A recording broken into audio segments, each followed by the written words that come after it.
अस्मद्गुरुभ्यो नमः। श्रीरङ्गसिंहगिरिदेशिकपादसेवा प्राप्ता किल द्रविडवेदरहस्यजातं श्रीगौतमान्वयजमाश्रितभागधेयं गोपालदेशिकमहं शरणं प्रपद्ये। श्रीमद्गौतमवंशनायकमणेर्गोपालसूरेसुतं तत्पादाम्बुजलब्धयुग्मनिगमान्तार्थं सुशीलं सदा सद्विद्याविनयादिसद्गुणनिधिं स्वाचार्यनिष्ठान्वितं वन्दे वैष्णवभूषणं तमनघं श्रीरङ्गरामानुजं कौशिकान्वयसञ्जातं वेङ्कटार्यतनूभवं वेदान्ताचार्यसच्शिष्यं गुडैवर्लुगुरुं भजे।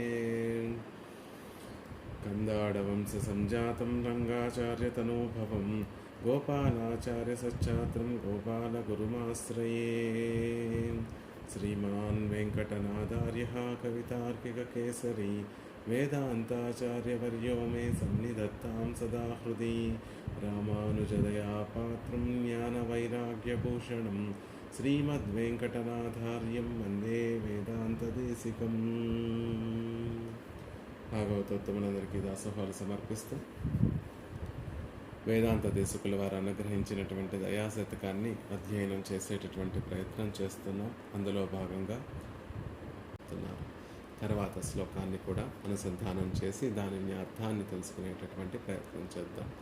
ప్రణత ప్రతికూల మూలఘాతి ప్రతిశుకోపి వృషాచలేశ్వరస్య కలమేయవసాపచాయ నీత్యా కరుణే కింకరతాం తవోపయాతి. పెరుమాళ్ళకి కలిగినటువంటి నిగ్రహాన్ని దాని గురించి కొంచెం చెప్పారు కాబట్టి ఇంకా దాని గురించే కొంచెం తెలియజేస్తున్నారు, కానీ అందంగా ఒక విశేషణంతో చెప్తున్నారు. కరుణే ఓ దయాదేవి ప్రణత ప్రతికూల మూలఘాతి. ప్రణతులు శరణార్థులు ఎవరైతే ఉన్నారో వారికి ప్రతికూల మూలఘాతి విరోధములుగా ఉన్నటువంటి విరోధములన్నిటినీ కూడా మూలఘాతి వేరులతో పాటు పెకలించి వేస్తున్నావు. కహ అపి విలక్షణమైనటువంటి వృషాచలేశ్వరస్య వృషగిరీసుడైనటువంటి శ్రీనివాసుని యొక్క ప్రతికహ అంటే కోపం. ఆ కోపం కూడా ఎలా ఉంటుంది అంటే కింకరతాం తవోపయాతి, నీకు కింకర భావంతో ఉంటుంది. పెరుమాళ్లలో కోపం కూడా వస్తూ ఉంటుందండి స్వామికి. ఆ కోపము దయాదేవికి సేవ చేసేటటువంటి ఒక సేవకురాలుగా ఉంటుంది. పెరుమాళ్లలో ఉండేటటువంటి కోపము అని అందంగా చెప్తున్నారు. అసలు పరమాత్మకి కోపం ఎందుకు వస్తుందండి? నిగ్రహం వస్తుందా ఆయనకి అంటే వస్తుందండి. అప్పుడప్పుడు నిగ్రహం వస్తుంది స్వామికి కూడా. ఎలా అయితే ఒక రైతు తాను పొలాన్నంతటినీ కూడా చక్కగా దున్ని అందులో విత్తన పైర్లు నాటి కొంతకాలానికి ఆ పైరు పెరుగుతూ ఉంటే ఆ పైరు మధ్యలో కలుపు మొక్కలన్నీ కూడా వచ్చేస్తూ ఉంటాయి. తాను వేసుకున్నటువంటి పొలంలోకి ఆ రైతే దిగి ఆ కలుపు మొక్కలన్నీ కూడా ఏరి పారేస్తూ ఉంటాడు. అలా పరమాత్మ చేసినటువంటి సృష్టిలో కొంతమంది తన భక్తులని బాధింపచేసేటటువంటి భాగవతోత్తముల పట్ల అపచారపడేటటువంటి వారు కూడా ఈ సృష్టిలో ఉంటారండి. అలాంటి ఆ వ్యక్తుల పట్ల, అలాంటి ఆ జీవుల పట్ల పరమాత్మకి నిగ్రహం ఉంటుంది. ఆ నిగ్రహమే కోపము, కోపంగా తెలియచేయబడుతోంది. ఆ నిగ్రహము ఎందుకు ఉపయోగపడుతుంది అంటే అలాంటి వారిని భాగవతోత్తములకి శత్రువులు ఎవరైతే ఉంటారో వారిని నశింపచేయడం కోసం ఆ కోపం ఉపయోగపడుతుంది. అలా ధర్మరక్షణ చేస్తూ సజ్జనులను సంరక్షిస్తూ వారికి ఉన్నటువంటి విరోధులను పోగొడుతూ ఈ కోపం అనేటటువంటిది ఏదైతే ఉందో అది దయాదేవి నీకు సేవకురాలుగా ఉంది. అంటే పెరుమాళ్ళు భక్తుల మీద దయను చేయడంలో భాగంగా ఆ భక్తులకు ఉన్నటువంటి విరోధులందరినీ కూడా నిరసిస్తున్నాడు. ఆ విరోధులని నిరసించడంలో కలిగేటటువంటి కోపం ఇప్పుడు ఏమైంది అంటే దయకి సేవకురాలైంది. అంటే దయ పరిపూర్ణంగా భక్తుడి మీద ప్రసరించేటటువంటి సందర్భంలో ఆనుషికంగా ప్రధానమైనటువంటి ఫలం ఏమిటి అంటే పెరుమాళ్ళ దయను పొందడమే. ఆనుషికంగా కలిగేటటువంటి లాభం ఏమిటి అంటే విరోధులు కూడా నశిస్తున్నారు. ఆ విరోధి నిరసనంలో ఉపయోగపడేటటువంటి నిగ్రహం ఏదైతే ఉందో అది ఇప్పుడు దయకి ఒకానొక చిన్న పని. దయ భక్తుడికి ఉన్నతిని కలిగించడం దయ యొక్క కార్యం. ఆ ఉన్నతిని కలిగించే దాంట్లో భాగంగానే విరోధములన్నిటినీ తొలగిస్తున్నాడు. అది నిగ్రహం చేత తొలగిస్తున్నాడు. కాబట్టి ఆ నిగ్రహం ఇప్పుడు దయకు సేవకురాలుగా తన దయ ఎవరి మీదైతే ప్రసరించాలి అని భావన చేస్తోందో వారికి ఉన్నటువంటి పనులను చేసి పెట్టేటటువంటి ఒక సేవకురాలుగా ఉంది. అంటే దయ యొక్క కార్యాన్ని నిర్వహించేటటువంటి సేవకురాలుగా ప్రతిగహ కోపం ప్రవర్తిస్తోంది అని చెప్తున్నారు. కలమే వరి పైరు యందు వ్యవస అపచాయ నీత్య కలుపు తీసేటటువంటి విధంగా వ్యవస అపచాయ నీత్య. యవసము అంటే కలుపు. ఆ కలుపును అపచాయ నీత్య గిల్లి పారేసేటటువంటి విధంగా నీకు తవ కింకరతాముపయాతి నీకు నీ పట్ల సేవక భావాన్ని కలిగి ఉండి క్రోధము పెరుమాళ్ళ యొక్క నిగ్రహము కూడా ప్రవర్తిస్తోంది అని చెప్తున్నారు. పెరుమాళ్ళు ఒకరిని కటాక్షించాలి, వారికి ఉన్నతిని కలిగించాలి అంటే వారికి ఉన్నటువంటి అయిష్టములన్నిటినీ కూడా తొలగిస్తూ ఉంటాడు. ఆ అయిష్టములను తొలగించడంలో భాగంగా ఆ భాగవతోత్తముల పట్ల అపచారం చేసినటువంటి వారందరినీ కూడా నశింపచేస్తూ ఉంటాడు. ఆ నశింపచేయడంలో ఉపయోగపడేటటువంటి నిగ్రహం ఏదైతే ఉందో అది ఇప్పుడు ఎలా మొత్తాన్ని చూస్తే ఎలా ఉంది అంటే దయకి సేవకరాలుగా ఉండి దయకు ప్రధానమైనటువంటి కార్యము ఉన్నతి కలిగించడము, ఆనుషంగిక కార్యము విరోధములను తొలగించడము. ఆ విరోధమును తొలగించడం అనేటటువంటి పనిని క్రోధము కోపము నిగ్రహము చేస్తోంది. కాబట్టి ఆ నిగ్రహం అనేటటువంటిది దయకు కింకరురాలుగా ఉంటుంది, సేవకురాలుగా అవుతుంది అని చమత్కారంగా ఆశ్చర్యంగా అద్భుతంగా అనుగ్రహిస్తున్నారు. ప్రణత ప్రతికూల మూలఘాతి ప్రతిగహ కోపి వృషాచలేశ్వరస్య కలమే యవసాపచాయ నీత్య కరుణే కింకరతాం తవోపయాతి. దయాదేవి ప్రపన్నులకి విరోధులైనటువంటి వారిని సమూలంగా ఉన్మీలిస్తున్నటువంటి అనిర్వచనీయమైనటువంటి ఆ కోపం కూడా సహజంగా మనకి కలిగేటటువంటి కోపం కాదు. అందుకే కోపి కహాపి ఒక ప్రత్యేకమైనటువంటి విలక్షణమైనటువంటి కోపము అంటున్నారు. దానిని అందంగా వ్యాఖ్యానిస్తారు. అలా అనిర్వచనీయమైనటువంటి ఆ శ్రీనివాసుని యొక్క కోపం ఎలాంటిది అంటే వరుపైరు యందు కలుపుల్ని తీసే రీతిగా నీకు దాస్యం చేస్తోందమ్మా. నిగ్రహం కూడా నీకు దాస్యం చేస్తోంది అని ఈ శ్లోకంలో చెప్తున్నారు. సృష్టి చేసినటువంటి పరమాత్మ సాధుజనులను కాపాడడానికి, దుర్జనులను శిక్షించడానికి, నశింపచేయడానికి, ధర్మ సంస్థాపన చేయడానికి ఈ లోకంలోకి ఆవిర్భవిస్తూ ఉంటాడు. ప్రధానంగా ఆయన చెప్పినటువంటి పరిత్రాణాయ సాధూనాం వినాశాయ చ దుష్కృతాం ధర్మ సంస్థాపనార్థాయ సంభవామి యుగే యుగే. అనేక యుగములలో అనేక మార్లు ఈ లోకంలోకి నేను దిగి వస్తూ ఉంటాను. దేనికి అంటే ధర్మ సంస్థాపనార్థాయ, ధర్మాన్ని సంస్థాపన చేయడం కోసం పెరుమాళ్ళు వస్తూ ఉంటారు. కానీ అది ప్రధానమైనటువంటి కారణమా కాదు సుమా. పరిత్రాణాయ సాధూనాం, సాధువులను రక్షించడం కోసం నేను ఈ లోకంలోకి వస్తూ ఉంటాను అని దానిని ప్రధానమైనటువంటి ప్రయోజనంగా చెప్తూ ఉంటారు. కానీ నిజానికి పరమాత్మ ఎలాంటి వాడండి? నమే దోషోస్తి న ప్రియ. పక్షపాతం ఉంటుందా?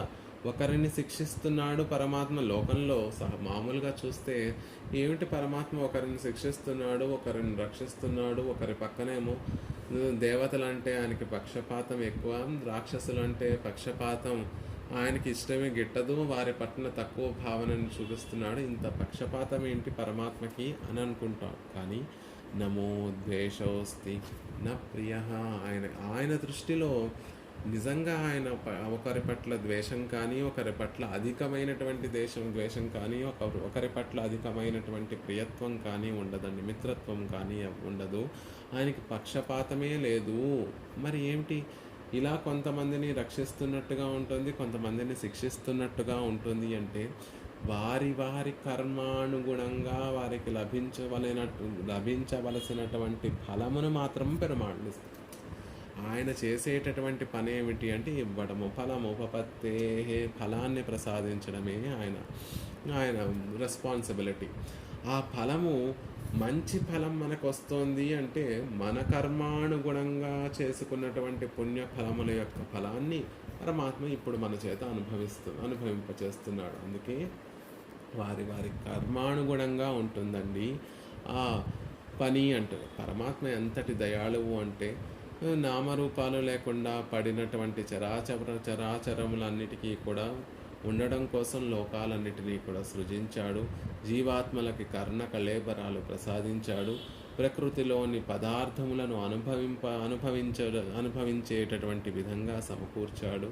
తనని ఇచ్చినటువంటి ఆ దేహ సంపత్తిని ఉపయోగించి తనని ఆరాధించి తన దగ్గరికి చేరుకోమని సూచించాడు. తనని ధ్యానించడానికి మంచి మనసునిచ్చాడు. ఇదం కురు ఇదం ఆకర్షి, ఇది చెయ్యండి ఇది చెయ్యకండి అని విధి నిషేధములను తెలిపేటటువంటి శాస్త్రాన్ని ప్రసాదించాడు. జీవస్వరూపం ఇది, భగవత్ స్వరూపం ఇలా ఉంటుంది అని ఉపదేశించేటటువంటి సదాచార్యుల్ని అనుగ్రహించాడు. అయినప్పటికీ కూడా సంసారే తదపి భ్రమేయమయది భ్రమేమయది కిం కుర్వతి సర్వేశ్వర.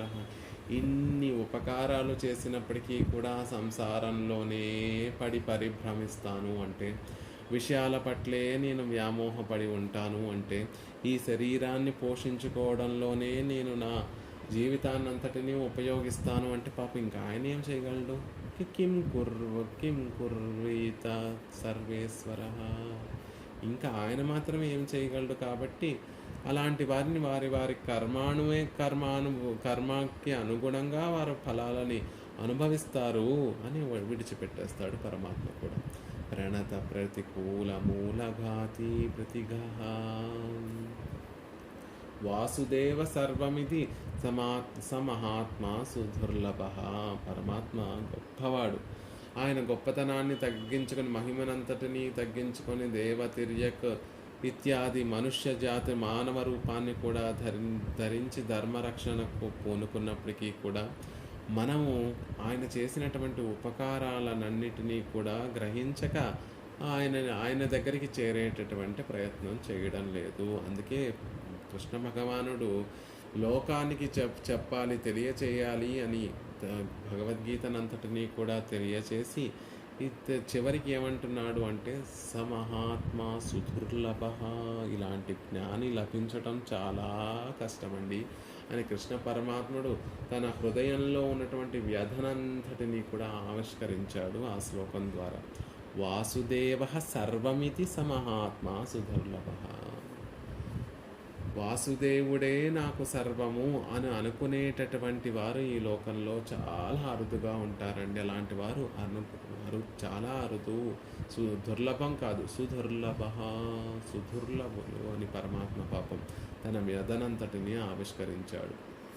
కానీ కొంతమంది ఉంటారండి, కొంతమంది తమ మనసుని హృదయాన్ని అంతటినీ కూడా పరమాత్మయే, వారు పుచ్చుకునేటటువంటి ఆహారము, ధారణ, పోషక భోగ్యములన్నీ కూడా కృష్ణ పరమాత్మయే అని అనేటటువంటి వారు కూడా ఈ లోకంలో లేకపోలేరు.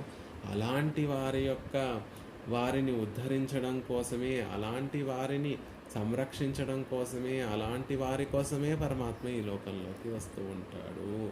అలాంటి వారి యొక్క పాపాలన్నిటినీ కూడా ప్రణత ప్రతికూల మూలఘాతి, అలాంటి వారి యొక్క పాపాలన్నిటినీ కూడా పరమాత్మ తొలగిస్తూ ఉంటాడు.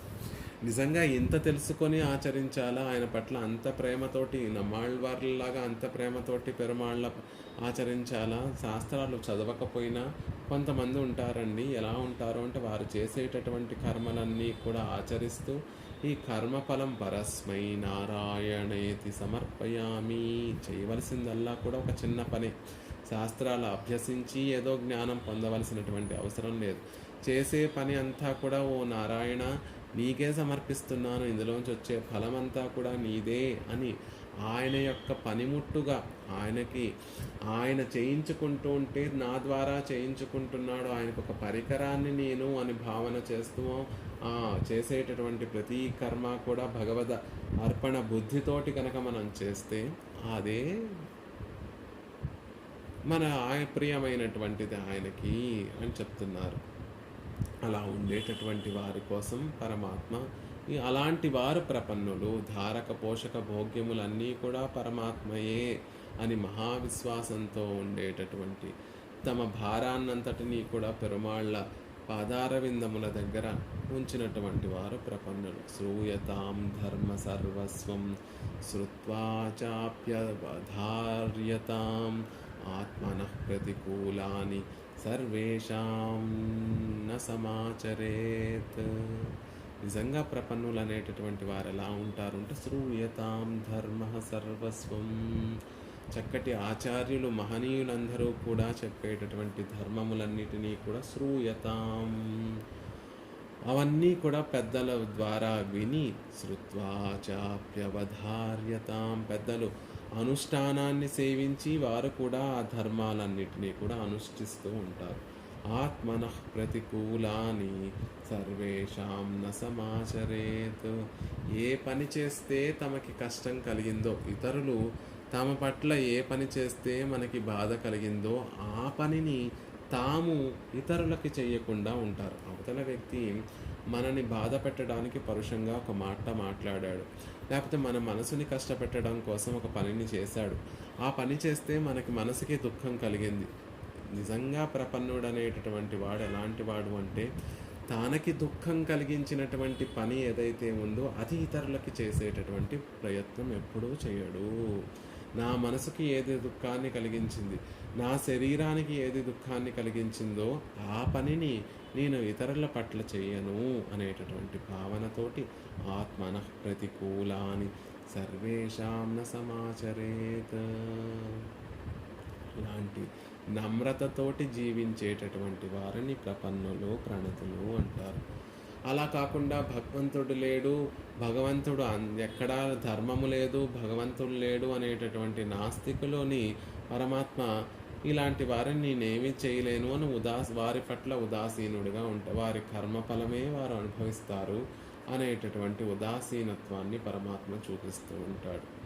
కాబట్టి ఇలాంటి వారిని పరమాత్మ అంటే ఇష్టము, పరమాత్మ పట్ల భక్తి విశ్వాసములు కలిగి నమ్రతతోటి జీవించేటటువంటి ప్రపన్నులను పెరుమాళ్ళు ఎప్పుడూ కూడా వారి యొక్క పాపాలన్నిటినీ కూడా తొలగిస్తూ ఉంటాడు. ప్రపన్నత లేనటువంటి వారు ఎవరైతే ఆ ప్రపన్నులకి దుఃఖాన్ని కలిగించేటటువంటి విరోధులు ఎవరైతే ఉంటారో వారందరినీ కూడా నిరసిస్తూ ఉంటాడు పరమాత్మ అనే విషయాన్ని చెప్తున్నారు. పరమాత్మ యొక్క దయ క్రిందటి శ్లోకంలో చెప్పబడింది. లోకకంటకులైనటువంటి వారందరూ కూడా పరమాత్మకి వారికి ఎటువంటి శత్రుత్వం లేకపోయినా రావణాసురుడు, హిరణ్యాక్షుడు, హిరణ్యకశపుడు ఇత్యాది రాక్షసులందరూ కూడా పెరుమాళ్ల పట్ల ఎన్ని అపచారాలు చేసినా పెరుమాళ్ళకి ఎటువంటి బాధ కలగలేదు.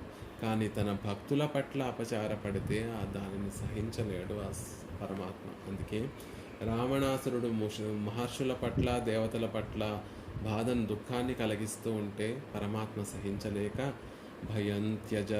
భయం త్యజత భద్రం మోహితార్థం యధి రావణం సపుత్ర పౌత్రం సామాత్యం సమిత్రజ్ఞాతి బాంధవం హత్వా క్రూరం దురాత్మానం దేవర్షీణాం భయావహం. భయపడకండి, మీకోసం, మీ క్షేమం కోసం జగత్తునంతటిని ఉద్ధరించడం కోసం దేవతలకు ఋషులకి భయావహం, దేవర్షీణాం భయావహం, దేవతలకి ఋషులకి భయాన్ని కలిగించే దురాత్ముడైనటువంటి క్రూరుడైనటువంటి ఆ రావణాసురుణ్ణి యుద్ధంలో నేను జయిస్తాను. ఎలా జయిస్తాను అనుకుంటున్నా? సపుత్ర పౌత్ర సమాత్యం సమిత్ర విజ్ఞాతి బాంధవం. ఆ రావణాసురుడు యొక్క పుత్రులను, మనవలను, మంత్రులను, మిత్రులను, దయాదులను, బంధువులతో పాటు వారందరినీ కూడా సంహరించి మీకు సుఖాన్ని భద్రం మోహితార్థం, మీకు సుఖాన్ని కలగచేస్తాను అని పరమాత్మ ఆనాడు రామావతారాన్ని స్వీకరించడానికి ముందు దేవతలందరికీ కూడా మాట ఇచ్చాడు. ఆ విధంగానే వచ్చి వారందరినీ కూడా సంహరించాడు. ప్రతిఘః కోపి వృషాచలేశ్వరస్య. ప్రతిఘః, ఆ పరమాత్మ యొక్క కోపం మనలాంటి క్రోధం కాదండి. మనకి కలిగేటటువంటి కోపం అనేటటువంటిది ఒక దుర్గుణం. కానీ ఆ కోపానికి వివేకం ఉండదు.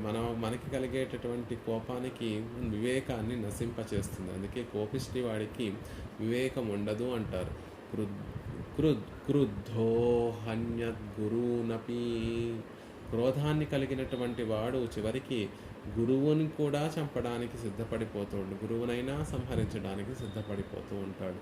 క్రోధ పాపస్య కారణం. కోపమే పాపానికి కారణం. అలా ఈ లోకంలో మనకి కలిగేటటువంటి కోపము దుర్గుణం అండి. కానీ పెరుమాళ్ళకి కలిగేటటువంటి కోపం ఎలాంటిది అంటే అది కూడా చక్కటి గుణమే. ఎందుకంటే తన విషయంలో తానికి కోపం రావడం లేదు, అవతల వ్యక్తి కలిగినటువంటి నష్టాన్ని చూసి కలిగేటటువంటి కోపం కాబట్టి ఇది విలక్షణం. కోపి ప్రతిగహ. కోపి విలక్షణమైనటువంటి కోపము, కహాపి ఒక విలక్షణమైనటువంటి కోపము. ఆనాడు రామచంద్రుడు రావణాసురుడితోటి యుద్ధం చేస్తున్నటువంటి సందర్భంలో రథం లేదు రామచంద్రుడికి. మొదటి రోజు యుద్ధం చేసేటప్పుడు రథం లేదు. హనుమని వాహనంగా చేసుకుని రామచంద్రుడు యుద్ధాన్ని చేస్తున్నాడు.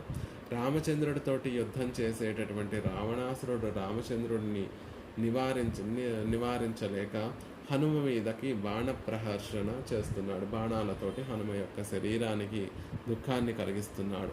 ఆ క్షణంలో రామచంద్రుడు కోపస్య వసమేయువాన్. అసలు కోపం జితక్రోధుడు రామచంద్రుడు. కానీ తన భక్తుడికి దుఃఖాన్ని కలిగించేటటువంటి ఆ సందర్భంలో కోపస్య వసమేవాన్, కోపానికి వశుడైపోయాడండి రామచంద్రుడు అని వాల్మీకి మహర్షి ఆనాడు రామచంద్రుడిని చూస్తూ అనుగ్రహించినటువంటి మాట. క్రోధమాహారయం తీవ్రం. క్రోధాన్ని తెచ్చిపెట్టుకొని మరీ ఆనాడు రావణాసురుడితోటి యుద్ధాన్ని చేశాడు. ఎందుకు అంటే తనని నివారిస్తున్నటువంటి సందర్భంలో తనకి బాణపు దెబ్బలు తగులుతున్నా పట్టించుకోనటువంటి రామచంద్రుడు సిరియ తిరుబడి హనుమనికి దుఃఖాన్ని కలిగించేటటువంటి సందర్భంలో మాత్రం ఆ క్రోధానికి వశుడైపోయాడండి. క్రోధాన్ని తెచ్చుకొని మరి రావణాసురుడితోటి యుద్ధం చేశాడు. అలా సాధువులని రక్షించడం కోసం తెచ్చిపెట్టుకునేటటువంటి కోపం అది. తన కోసం కలిగినటువంటి నష్టం కలిగితే వచ్చేటటువంటి కోపం, అసలు నష్టమే కలగదు పరమాత్మకి, కాబట్టి కోపం వచ్చేటటువంటి అవకాశమే లేదు. కానీ సాధువులు తన భక్తుల పట్ల అపచారపడితే వచ్చేటటువంటి కోపం. వరాహరు అవతారాన్ని స్వీకరించినటువంటి పరమాత్మ ఒక మాట చెప్తాడు, నా పట్ల అపచారం పడితే ఎన్ని అపచారాలు చేసినా దానిని నేనేమి పట్టించుకోను, కానీ నా భక్తుల పట్ల అపచార పడితే కొన్ని కోట్ల కల్పాల వరకు దానిని నేను మర్చిపోలేను స్మా అని కదా వరాహనాయ పెరుమాళ్ళు అనుగ్రహించినటువంటి శ్రీ సూక్తి. అలా సాధు పరిత్రాణం కోసం కలిగేటటువంటి కోపం ఇది. కాబట్టి కహాపి ప్రతిగహ ఒక విలక్షణమైనటువంటి కోపం అండి అంటున్నారు. ఆనాడు గజేంద్రుని యొక్క పాదార విందములను పట్టుకున్నటువంటి మొసలి, ఆ మొసలి మీద కోపం కలిగింది పరమాత్మకి. తన పట్ల అపచారపడినటువంటి వారి పట్ల కోపం కలగదు ఎప్పుడూ కూడా. తన భక్తులకి వ్యధను కలిగించేటటువంటి వారు ఎవరైతే ఉంటారో వారి పట్ల కోపం కలుగుతుంది స్వామికి. కలమే వ్యవసాపచాయ నిత్య. పరమాత్మ ఒక కృషీవలుడు. 21వ శ్లోకంలో మనకి చెప్తారు పరమాత్మ ఒక కృషీవలుడు అని. ఆ కృషీవలుడు వేసినటువంటి పొలము పైరు బాగా పెరగడానికి వచ్చింది. అందు వస్తోంది. అంది వచ్చేటటువంటి సమయం ఆసన్నమైంది. ఈ లోపల ఆ పొలంలో కలుపు మొక్కలన్నీ కూడా రావటం ప్రారంభించాయి. ఎప్పుడైతే కలుపు వస్తుందో వరి పెరగడం మానేసి కలుపు పెరగడం వేసేటటువంటి సారమంతా కూడా ఆ కలుపు మొక్కలే గ్రహించి అవి పెరుగుతూ ఉంటాయి తప్ప వరి పెరగదు, పైరు పెరగదు. అప్పుడు ఏం చేస్తాడు రైతు అంటే వెంటనే ఆ పొలంలోకి దిగి ఆ కలుపునంతటిని తీసేస్తాడు. తద్వారా మళ్ళీ ఆ పోషకములన్నీ కూడా వరికే చేరి వరి పైరు బాగా పెరుగుతుంది. కాబట్టి ఆశ్రితులు వృద్ధి పొందడానికి లోకంలో కంటకంగా ఉన్నటువంటి వారందరినీ కూడా సమూలంగా నశింపచేయడం కోసం పరమాత్మ అవతారాలు స్వీకరిస్తూ ఉంటాడు. ఆశ్రితుల్ని రక్షించడం కోసం ఆ ఆశ్రితులకి విరోధములుగా ఉన్నటువంటి వారందరినీ కూడా సంహరించి ధర్మ సంస్థాపన చేస్తూ ఉంటాడు. కాబట్టి కలమే వ్యవసాపచాయ నీత్య, న్యాయం. నీత్య అంటే న్యాయం. ఎలా ఆశ్రితుల్ని రక్షిస్తున్నాడు పరమాత్మ, దుష్టులను శిక్షించి ఆశ్రితుల్ని రక్షించడం ఎలా ఉంది అంటే కలమే వ్యవసాపచాయ నీత్య. ఒక పొలంలో వచ్చినటువంటి కలుపు మొక్కలను తీసి పొలాన్ని ఎలా అయితే రైతు సంరక్షిస్తాడో, లోకంలో ఆశ్రితుల మధ్య ఉండి ఆశ్రితులకి దుఃఖాన్ని కలిగించేటటువంటి వారికి విరోధులు ఎవరైతే ఉంటారో వారందరినీ కూడా సమూలంగా నశింపచేసి పరమాత్మ లోకాన్ని ఉజ్జీవింపచేస్తున్నాడు అని చెప్పి ప్రణతులనేమో కలమ ఒక వరి చేనుతోటి పోలుస్తున్నాడు. ప్రతికూలరనేమో యవస కలుపుతోటి పోలుస్తున్నాడు. రైతు ఎలా అయితే వరి చేనును పంటను రక్షించడం కోసం కలుపు మొక్కలను తీసేస్తాడో, లోకంలో ధర్మ సంస్థాపన చేయడం కోసం తన భక్తులని రక్షించడం కోసం తమ భక్తులని చేయడం కోసం పరమాత్మ ఈ లోకంలో దుష్టులందరినీ కూడా సంహరిస్తున్నాడు అనేటటువంటి విషయాన్ని అందంగా చెప్తారు. అపచాయ సమూలంగా కలుపు మొక్కలను తీసేయడం. అపచాయము అంటే ఏదో శ్రమపడి ఆ కలుపులను తీయడం లేదండి, గిల్లి పారాడు. పుష్పాపచాయం అని పుష్పాన్ని ఎలా అయితే తేలిగ్గా మనం కోస్తామో, వేళ్లతోటి మనం కోస్తామో, అలాగా అంతంత రాక్షసుల్ని కూడా పరమాత్మ శ్రమపడి వారితోటి యుద్ధం చేసి వారందరినీ కూడా తొలగించాలా అంటే అక్కర్లేదండి. అపచాయ తేలిగ్గా వారందరినీ కూడా గిల్లి పారేస్తాడు పరమాత్మ. తానే చెప్పుకుంటాడు ఏమని అంటే, యదివా రావణ స్వయం విభీషణుణ్ణి మన గోష్ఠిలో చేర్చుకోవాలా వద్దా అని సుగ్రీవాదులందరూ కూడా చర్చిస్తున్నటువంటి సందర్భంలో సుగ్రీవుడు భయపడుతూ ఉంటాడు. వచ్చినటువంటి వాడు రాక్షసుడు, నలుగురితోటి వచ్చాడు, ఇప్పుడు అతను వచ్చి మనకేం నష్టాన్ని కలగచేస్తాడో రామచంద్ర అని చెప్తున్నటువంటి సందర్భంలో రాముడు ఒక మాట చెప్తాడు. అంగుళ్యాగ్రేణ తాన్ హన్యాం. సుగ్రీవ, నువ్వు నా ప్రతాపాన్ని నా వీర్యాన్ని ఇంకా నువ్వు సరిగ్గా అర్థం చేసుకోలేదయ్యా. రాక్షసులు యక్షులు గంధర్వులు కిన్నెరులు కింపురుషులు రాక్షసులు అందరూ కలిసి ఒక్కసారి నా మీద దండెత్తి వచ్చిన అంగుళ్యాగ్రేణ తాన్ హన్యాం. కాలి యొక్క అంగుళ్యము వేలి కొనతోటి ఆ రాక్షసులందరినీ కూడా నేను సంహరించగలను అని పరమాత్మ చెప్తాడు. ఆ విషయాన్ని మనకి ఆండాళ్ళ తల్లి కూడా రావణాసురుడితోటి అంత కష్టపడి రామచంద్రుడు యుద్ధం చేశాడా అంటే లేదండి. కిళ్ళిక్కడ ఇందన కీర్తిమై పాడిపోయి గిల్లి పారేసినటువంటి రామచంద్రుడి యొక్క కీర్తిని కీర్తించండి అని చెప్పింది ఆండాళ్ళ తల్లి. కాబట్టి అంత కష్టం కాదండి పరమాత్మకి, సులభంగా గిల్లి పారేస్తాడు. అలా గిల్లి పారేయడానికి ఉపయోగపడేటటువంటి క్రోధం ఏదైతే ఉందో, నిగ్రహం ఏదైతే ఉందో, కరుణే కింకరతాం తవోపయాతి. ఆశ్రితుల యొక్క రక్షణం అనేటటువంటి పని దయాదేవి యొక్క కృత్యం. ఆశ్రిత విరోధ నిరసనము ఆనుషంగికము. రైతుకి ప్రధానమైనటువంటి లక్ష్యం ఏమిటి అంటే వరి చేను బాగా పండి ఆ ధాన్యాన్ని పొందడమే ప్రధానమైనటువంటి లక్ష్యం.